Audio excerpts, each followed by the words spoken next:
है वो हमारी अपनी तरफ से है। श्री हरि गुरु संत इनकी ओर से कोई कमी नहीं है, कोई कसर नहीं है जीव के ऊपर कृपा करुणा करने में।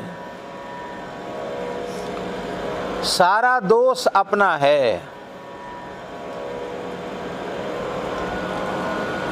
और बड़े दुख की बात है, बड़े दुर्भाग्य की बात है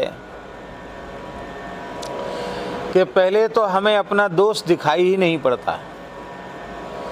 दोष सदा दूसरे का दिखता है, अपना दोष हमें दिखाई ही नहीं पड़ता।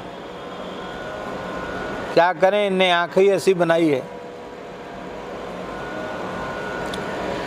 उधर जाओ, उधर बैठो, पीछे कुंज बिहारी जी के पीछे बैठो।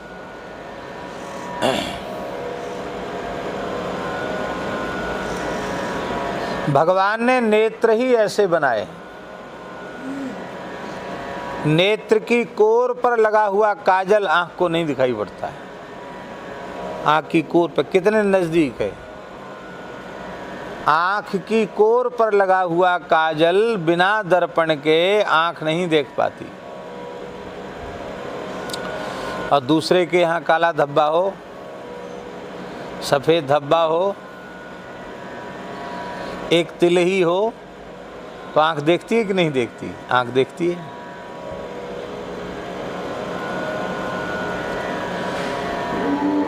यह बात हम सबको अपने मन में पक्की कर लेनी चाहिए। जब तक दूसरे का दोष दिखाई पड़ रहा है, जब तक परदोष दर्शन का अभ्यास बना हुआ है, तब तक अपने अंतःकरण की निर्मलता नहीं हुई। सर्वथा दोष निवृत्त होने पर किसी में दोष दिखेगा ही नहीं, क्योंकि वास्तविक दृष्टि जो है वो यही है कि सब कुछ भगवान है, भगवान से भिन्न कुछ भी नहीं है, सब कुछ परमात्मा है। यही वास्तविक दृष्टि है, यथार्थ दृष्टि है। हमारे महाराज जी कहते दो ही दृष्टि हैं, या तो सबको भगवान मान लो, या एक भगवान के अतिरिक्त सबको भक्त मान लो। तो भगवान है तो भी दोष नहीं है, भक्त हैं तो भक्त में दोष कहाँ से आया? तो अपने को क्या मानो? एक यह दीनहीन ही ऐसा है जो अभक्त है, विमुख है, कुछ नहीं है। बाकी सब जीव भक्त हैं। संसार के सभी जीवों को भगवान मिल चुके हैं, ये सब बड़े भाग्यशाली हैं। हम ही एक ऐसे अभागे हैं, हमको भगवान नहीं मिले। महाराज जी उदाहरण देते थे, पाए जान जगत में जेते। संसार में सब ने भगवान को प्राप्त कर लिया है।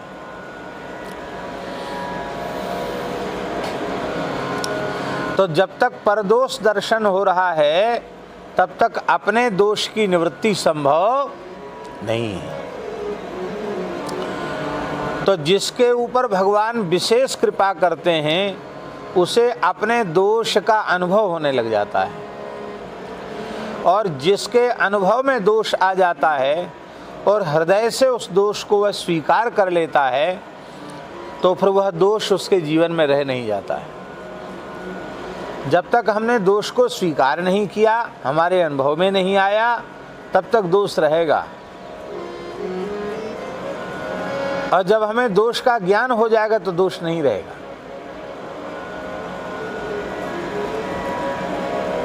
वस्तुतः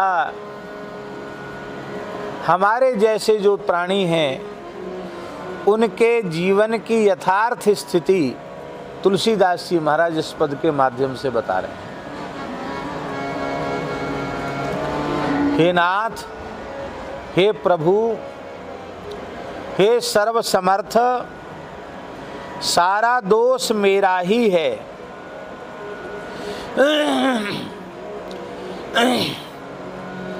158 संख्या इसके पहले के पद में, कैसे देऊं नाथ ही खोर। तुलसीदास जी महाराज कह चुके हैं कि हे प्रभु, मैं आपको कैसे दोष दूं? मैं आपको दोष नहीं दे सकता, क्योंकि सारा दोष तो मेरा अपना ही है।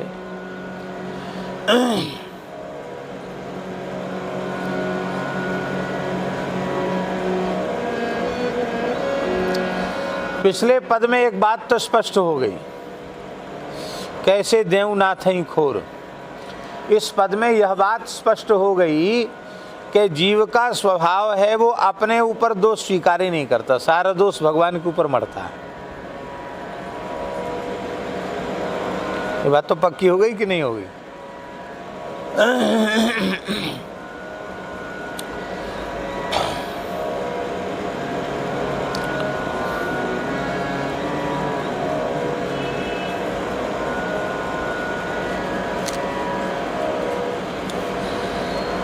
और इस प्रकार के उदाहरण भी प्राप्त हैं।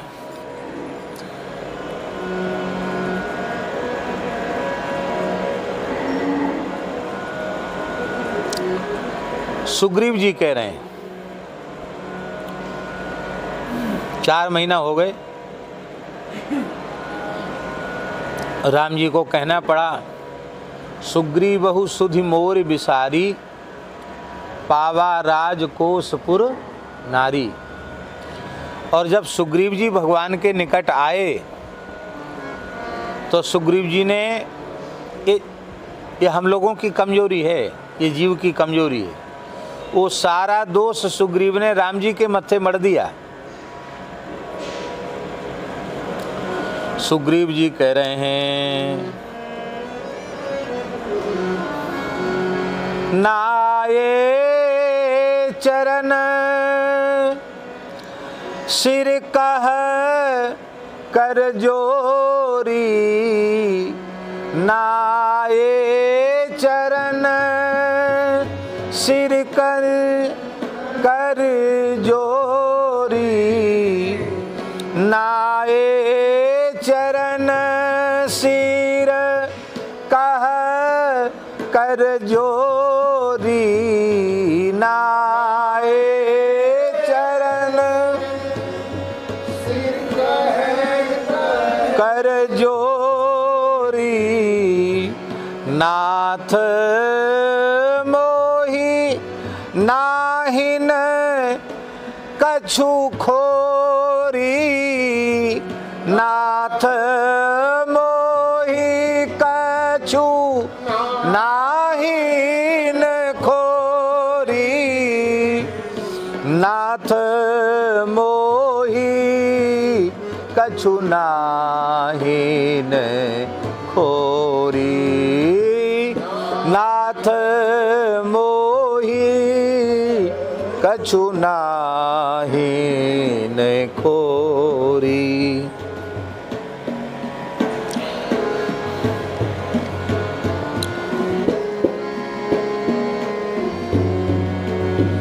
सुग्रीव जी ने चरणों में प्रणाम किया, हाथ जोड़े और कह दिया कि प्रभु, इसमें हमारा कोई दोष नहीं है,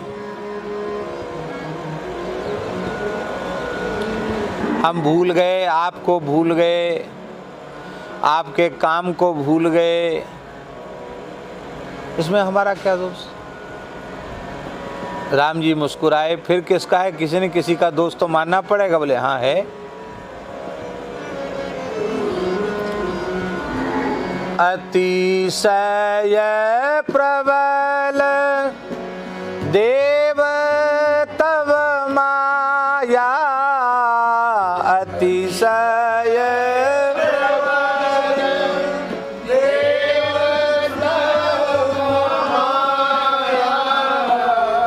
छूटई राम करहु जो दाया, छूटई राम करहु जो दाया, लोभ पास जेहि गर ना बंधाया,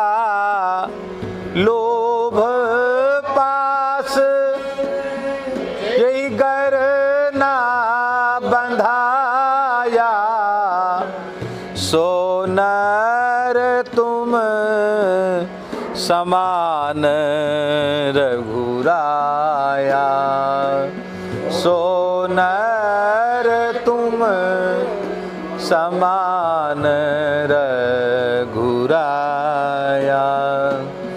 सो नर तुम समान रघुराया, सो नर तुम समान रघुराया। आहा,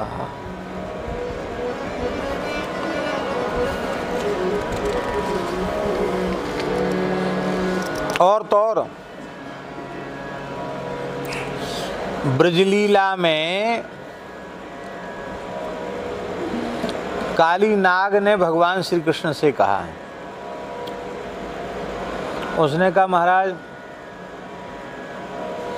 हमने जो कुछ किया इसके लिए हमें कोई पश्चाताप नहीं, ग्लानि भी नहीं। क्यों? भगवान बोला क्यों? बोले पहले ये बताइए सारा जगत बनाया किसका है? आपने बनाया। तो काल कर्म स्वभाव ये सब भी आपके बनाए हुए। भगवान बोले हाँ बनाए, तो हम नहीं बनाए। तो जैसे कोई पंसारी अपनी दुकान में जिस खाने में जो चीज़ रखेगा हाथ डालने पर वही मिलेगी। हमारे जैसे सर्पों में आपने दुष्टता भर दी, जहर भर दिया, विष भर दिया, तो हमारे पास आओगे तो जो चीज़ आपने हमको दी वही हम आपको भेंट करेंगे, हम अलग से कहाँ से लाएंगे। वयम खलाह सहोत्पत्त्या तामसा दीर्घमन्यवा, हम सब तो जन्मजात दुष्ट हैं, तमोगुणी हैं, लंबे समय तक भी बैर का बदला चुकाना भूलते नहीं हैं। और हे भगवान ये स्वभाव हम छोड़ नहीं सकते। स्वभावो दुस्तजो नाथ लोकानाम यद सद्ग्रहा, और त्वया सृष्टमिदं विश्वम, आपने सारे विश्व की रचना की है, हमको भी आपने ही रचा है। बस इतनी बात है कि हम चाहे जैसे बुरे से बुरे हैं तो भी हम आपके हैं, बस इतनी सी बात है। इसलिए इतना हम जानते हैं कि हम आपके हैं। और अनुग्रहम निग्रहम वा मन्य से, यदि मन्य से, आप चाहो तो मेरे ऊपर कृपा करो, आप चाहो मुझे दंड दो, ये आपके ऊपर है। मैंने अपनी बात कह दी, मैं जैसा तैसा हूँ, आपका हूँ। भगवान इतनी सी बात पर रीझ गए।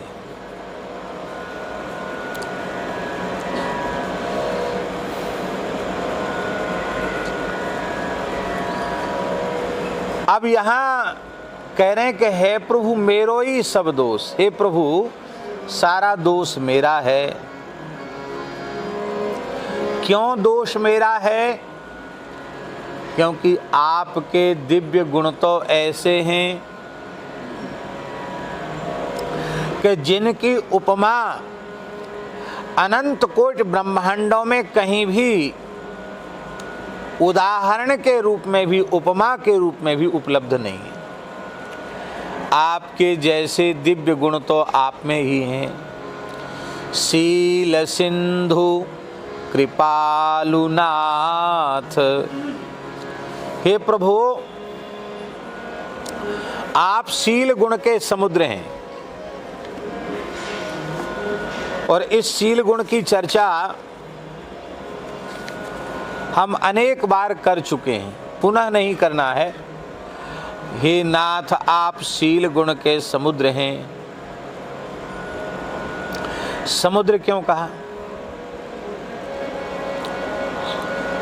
जैसे समुद्र परिपूर्ण है ऐसे ही शील गुण में आप परिपूर्ण हैं। कभी आपने सुना कि अकाल पड़ा समुद्र सूख गया? अथवा कभी आपने सुना कि समुद्र में बाढ़ आ गई, गंगा जी खतरे के निशान से ऊपर चल रही, यमुना जी खतरे के निशान से ऊपर चल रही हैं? सुना कि समुद्र में बाढ़ आ गई, वो खतरे के निशान से ऊपर चल रहा है। समुद्र की परिपूर्णता, अखंडता निरंतर बनी रहती है। ऐसे ही शील गुण के आप समुद्र हैं। जैसे समुद्र में सभी जीव आश्रय पा जाते हैं, कीड़े मकोड़े से लेकर घोंघे से लेकर के बड़े बड़े मत्स्य, कच्छप, महामत्स्य, तिमिंगिल और तिमिंगिल गिल, वो भी जिनको आजकल व्हेल कहते हैं, ऐसे बड़े बड़े मत्स्य समुद्र में आश्रय प्राप्त कर लेते हैं। छोटे से छोटे और बड़े से बड़े प्राणी समुद्र का आश्रय लेकर के रहते हैं। ऐसी हे नाथ आप शील गुण के समुद्र हैं, तुच्छ से तुच्छ प्राणी भी आपका आश्रय ले लेते हैं और बड़े से बड़े भी आपका आश्रय ले लेते हैं, और आप समुद्र के समान हैं। आप सबको, यहाँ बैठ जाओ, यहीं से इस कोने में बैठो। आप सबको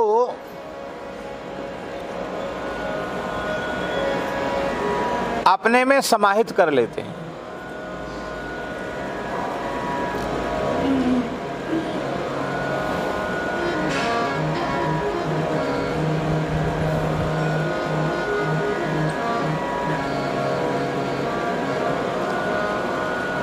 जीव के दोषों को आप देखते ही नहीं। जैसे समुद्र सबको अपने में आश्रय दे देता है, ऐसे ही आप सभी जीवों को अपने में आश्रय दे देते हैं। सीप जानते हो? सीप जिसको संस्कृत में सुक्ति कहते हैं। सीप की कोई कीमत नहीं है, पर समुद्र ने सीप को भी आश्रय दे रखा है, और सीप में बहुत उत्तम कोटि का मोती बन जाता, बसरा का मोती जिसको कहते हैं, उस मोती को भी आश्रय दे रखा है।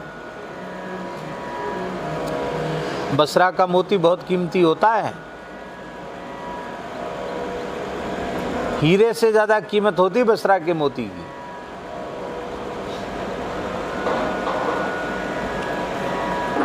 हे भगवान आप शील गुण के समुद्र हैं, और कैसे हैं कृपालु। कृपा करना आपका स्वभाव है।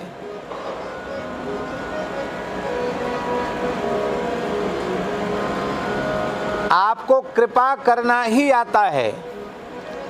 तुलसीदास जी ने तो यहाँ तक कहा है विनय पत्रिका में, पहले कह चुके हैं कि जिनकी कृपाण में भी कृपा बसी हुई है। राम जी युद्ध में कृपाण लेते हैं और कृपाण से सिर काटा जाता है, पर इनकी कृपाण में भी कृपा बसी हुई है, इनके धनुष में भी कृपा बसी हुई है, इनके बाण में, इनका बाण भी निर्वाण दे देता है। इसलिए विनय पत्रिका में गोस्वामी जी ने कहा प्रभु मूर्ति कृपामयी है। जैसे दीपावली के समय शक्कर के खिलौने बनते हैं, घड़िया गुल्ला शक्कर के, चीनी के, तो ऊपर से नीचे तक शक्कर ही शक्कर होती है। ऐसे ही गोस्वामी जी कहते हे भगवान आपका श्री विग्रह तो कृपामय है, कृपा से ही निर्मित है आपका श्री विग्रह, ऐसा आपका स्वरूप है। तो हे भगवान आप कृपालु हैं, और कैसे हैं नाथ। नाथ माने सबके स्वामी हैं, सबके स्वामी।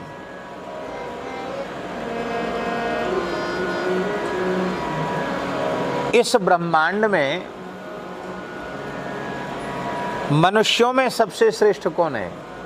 राजा। नराणाम च नराधिपम, गीता जी में भगवान ने कहा। राजाओं में चक्रवर्ती महाराजा श्रेष्ठ है। चक्रवर्ती महाराजाओं से भी श्रेष्ठ ऊपर के लोक के, भूवर लोक के सिद्धादि हैं, क्योंकि उनमें तमाम अलौकिक शक्तियां उनमें हैं, वे श्रेष्ठ हैं। फिर उससे भी श्रेष्ठ स्वर्ग के देवता हैं। उन देवताओं में श्रेष्ठ इंद्र हैं, और इंद्र से श्रेष्ठ मनु हैं, 14 मनु हैं, और इन मनुओं से भी श्रेष्ठ प्रजापति हैं, और प्रजापति कई हैं प्रजापति, इन प्रजापतियों में श्रेष्ठ देवादिदेव भगवान शिव हैं, महादेव हैं। और वे महादेव जी सृष्टि के क्रम में ब्रह्मा जी के भ्रू मध्य से प्रकट होते हैं, इसलिए सृष्टि के क्रम के अनुसार वो शंकर जी से भी श्रेष्ठ ब्रह्मा जी हैं। और ब्रह्मा जी भगवान के नाभि कमल से प्रकट होते हैं, इसलिए ब्रह्मा जी से भी श्रेष्ठ भगवान हैं।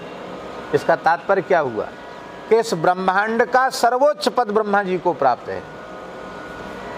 उस पद का नाम है परमेष्ठी पद। इस धरती का राजा पद, फिर चक्रवर्ती सम्राट का पद, फिर देवराज इंद्र का पद, फिर प्रजापति मनुओं का पद, फिर प्रजापतियों का पद, फिर भगवान शिव का पद, फिर परमेष्ठी पद।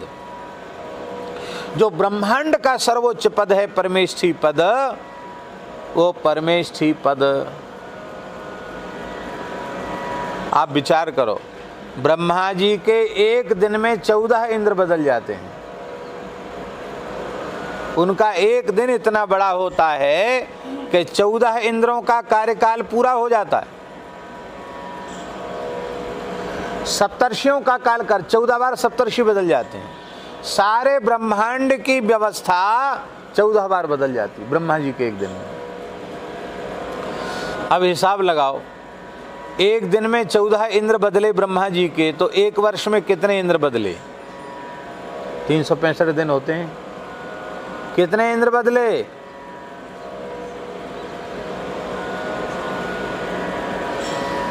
जब मोबाइल नहीं था तब तो लोग हिसाब लगाते ही नहीं थे, ऐसा लगता है। अब जब से मोबाइल है तब से लोगों ने हिसाब लगाना शुरू कर दिया। बुद्धि कुंद हो गई है एकदम।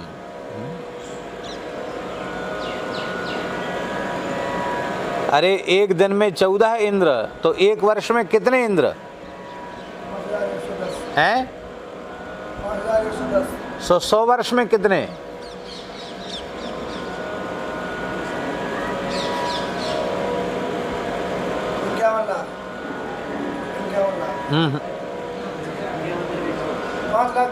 हाँ, 5,11,000 इंद्रों की आयु पूरी हो जाती ब्रह्मा जी के, एक ब्रह्मा जी के कार्यकाल में।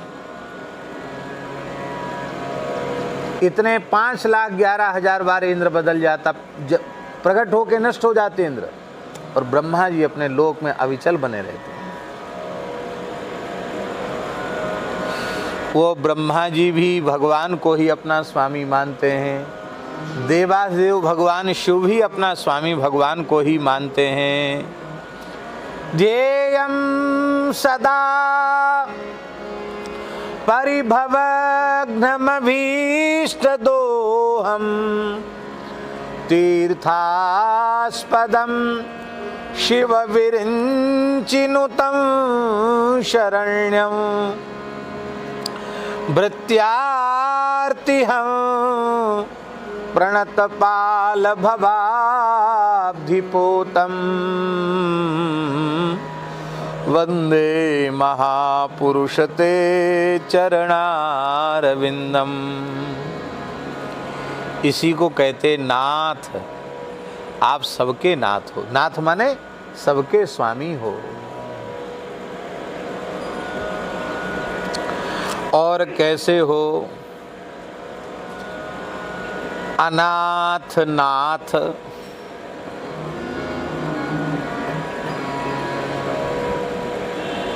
आप सबके स्वामी हो तो फिर कोई अनाथ है क्या? बड़ी ऊंची बात है। भगवान की सत्ता की जो विस्मृति है, वही हमारे मन में ये अभाव उत्पन्न करती है कि मैं अनाथ हूं। वस्तुतः इस सृष्टि में कोई अनाथ है ही नहीं, क्योंकि श्री जानकी नाथ के होते हुए, श्री द्वारिका नाथ के होते हुए, श्री जगन्नाथ के होते हुए जीव अनाथ कैसे हैं? वो जगन्नाथ हैं तो हम जगत के भीतर हैं कि नहीं? हम अनाथ नहीं हैं। लेकिन एक विशेष बात है, वो विशेष बात ये है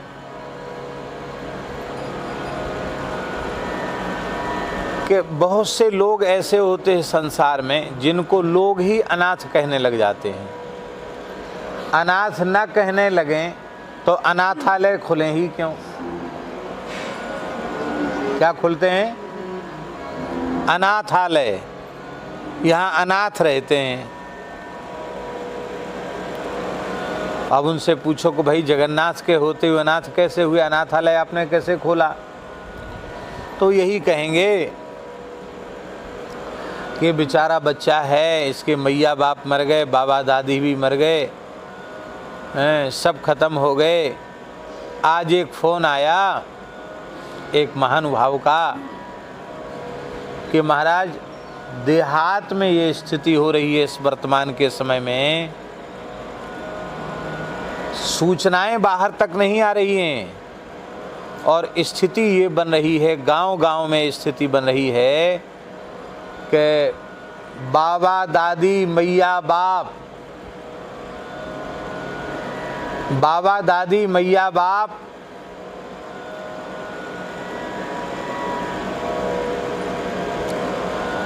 बाबा दादी मैया बाप सबके सब जो है ना मर गए। अब उस घर में छोटे छोटे एक बालक बचा, एक बालिका बची। परिवार कुटुंब में भी कोई नहीं है। उस क्षेत्र में उन सज्जन का संस्कृत विद्यालय है, तो बता रहे थे महाराज आचार्य जी भी भागना चाहते हैं और बोले 15 मील के एरिया में, भारत की स्थिति बता रहे थे, 15 मील के एरिया में कोई डॉक्टर उपलब्ध नहीं है। तो जहाँ डॉक्टर ही उपलब्ध नहीं है न वहाँ चिकित्सा हो रही है और ऐसे ही लोग मर रहे हैं। तो संसार की दृष्टि में जिसका कोई धनी धोई न हो, जिसका कोई रखवाला न हो, जिसका कोई क्या कहना चाहिए उसको, क्या कहते हैं उसको, अभिभावक संरक्षक न हो, गार्जियन न हो, उसको लोग कहते हैं अरे भैया ये तो अनाथ है। जैसे महाभारत काल में सबने कहना आरंभ कर दिया कि कुंती तो अनाथ है। क्या कहना शुरू कर दिया? कुंती अनाथ है। पांडु समाप्त हो गए। जेठ जी माने धृतराष्ट्र फूटी आंख नहीं देखना चाहते। भीष्म जी हैं तो वो निरपेक्ष हैं। पद्मपत्र मीवांबसा, उनकी तो केवल एक ही प्रतिज्ञा है कि इस गद्दी पर संकट आएगा तो हम जब तक जिएंगे तब तक इसकी सुरक्षा करेंगे। अपनी माँ को वचन हमने दिया हुआ है। वे निरपेक्ष हैं। पांडवों को लोगों ने अनाथ कहना शुरू कर दिया, इनका कोई मालिक नहीं है। लेकिन धन्य है कुंती माता ने कभी भी अपने को अनाथ स्वीकार नहीं किया। कुंती माता ने कभी अपने को अनाथ स्वीकार नहीं किया। उन्होंने कहा कि अनाथ वे हैं जो भगवान को अपना स्वामी नहीं मानते हैं। अनाथ तो वे हैं जो जगन्नाथ के दास नहीं हैं। अनाथ तो वे हैं जो यदुनाथ के दास नहीं हैं। अनाथ तो वे हैं जो रघुनाथ के दास नहीं हैं। और जो भगवदीय जीव हैं वे अनाथ कैसे हो सकते हैं? सारा संसार मुझे अनाथ कहे पर मैं अपने को अनाथ कभी नहीं स्वीकार कर सकती, क्योंकि जगन्नाथ द्वारिका नाथ के होते हुए, श्री कृष्ण के होते हुए मैं अनाथ नहीं हूँ। और त्वयैव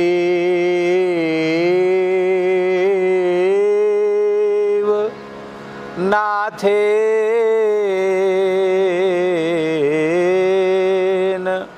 मुहुर्विपदगणात्, त्वयैव नाथेन, हे नाथ, एकमात्र आप ही मेरे नाथ हैं। और मैंने जब हृदय से यह बात स्वीकार की तो बस केवल इतनी सी बात से आपने मेरे ऊपर कृपा कर दी कि मैंने अपने को अनाथ नहीं माना। आपके होते हुए मैं अनाथ कैसे? पूज्य श्री संपूर्णानंद जी महाराज वो कहते थे इस बात को, वे कहते थे कि भगवान को सबसे अधिक पीड़ा तब होती है जब कोई अपने को अनाथ कहता है। भगवान को सर्वाधिक पीड़ा तब होती है जब कोई अपने को अनाथ कहता है। ठाकुर जी सोचते हैं कि इसका मतलब मेरे अस्तित्व को तो उसने नकार दिया।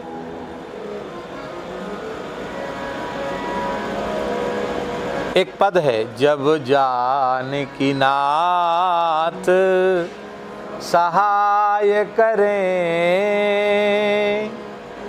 जब जानकी नाथ सहाय करें, तब कौन बिगाड़ करे नर तेरो।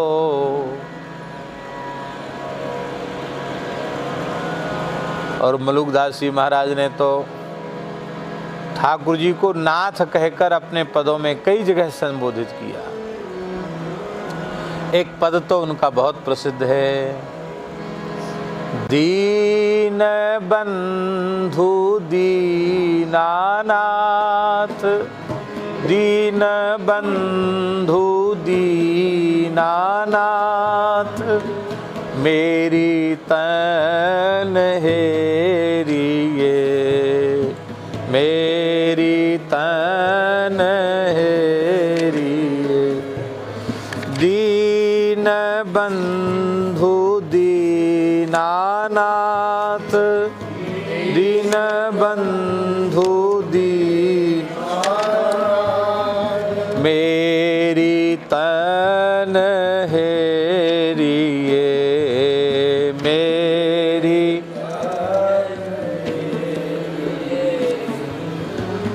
भाई नाही बंधु नाही कुटुंब नाही बंधु नाही कुटुंब परिवार नाही कुटुंब परिवार ना।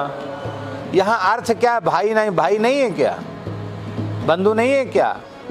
इसका अर्थ है सब हैं, पर मेरे कहलाने के लिए तो एकमात्र आप ही हैं और कोई मेरा नहीं है। आहा, भाई नाही बंधु नाही कुटुंब परिवार नाही, भाई नाही बंधु नाही कुटुंब परिवार नाही, ऐसा कोई मित्र नाही, ऐसा कोई मित्र नाही, जाके ढींग जाइए, जाके ढींग जाइए, दीन बंधु दीनानाथ, दीन बंधु दीनानाथ, मेरी तन हेरिए, मेरी तन सोने की सलैया नाही, रूपे को रुपैया नाही, सोने की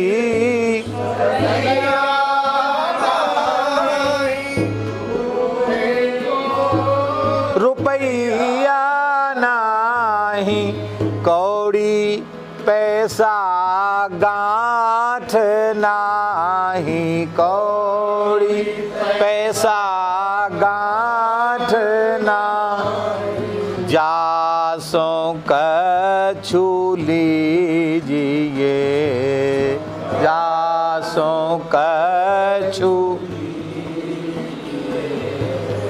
दीन बंधु दीनानाथ दीन बंधु दीनानाथ मेरी तन हेरिए मेरी तन हेरिए खेती नाही बारी नाही बणिज व्यापार नाही खेती नाही बारी नाही बणिज व्यापार नाही ऐसा कोई साह नाही ऐसा कोई साह नहीं जासों कछु मांगिए जासों कछु मांगिए दीन बंधु दीनानाथ दीन बंधु दीन बंधु दीनानाथ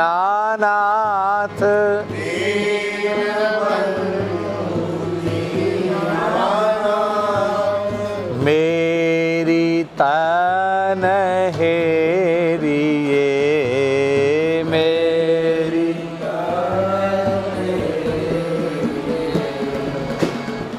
कहत मलूक दास छोड़ दे पराई आस कहत